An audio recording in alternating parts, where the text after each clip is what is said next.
Hello everyone, it's me JP from UniqueTutorials. Today in this video I'll show you how to open websites privately without using Incognito or InPrivate mode in Chrome or Edge web browser. So without further more delay, let's begin. So firstly, let me open the Edge web browser and just click on the three dot icons and you will see here new InPrivate window. So we are not going to use this option. So here we're gonna use one option for which you will need to click on this human-like icon, and now just click on this other profiles. Now you'll see here browse as guest, just click on it.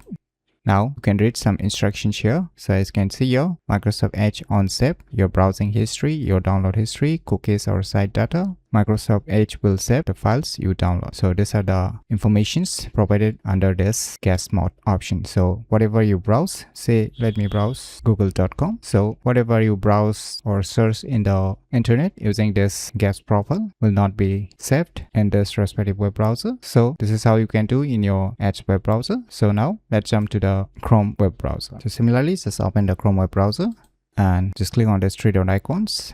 Now here you will see new Incognito window. So here also we're not going to use this option. So here once again, like before, just click on this profile icon. Now here also you will see here one option written open guest profile. Just click on it. So similarly, like the Edge web browser, some instructions are being provided as you can see here. So let me browse some websites. So whatever I browse or search here will not be saved in this respective web browser. So by using these cool tricks, you can easily open websites privately without using Incognito or InPrivate mode in Chrome or Edge web browser. So if you never known about these cool tricks, then you should definitely give it a try. So if you find this video tutorial useful, please click on the thumbs like button, and if you're new to our channel, click on the subscribe button, and lastly, thanks for watching.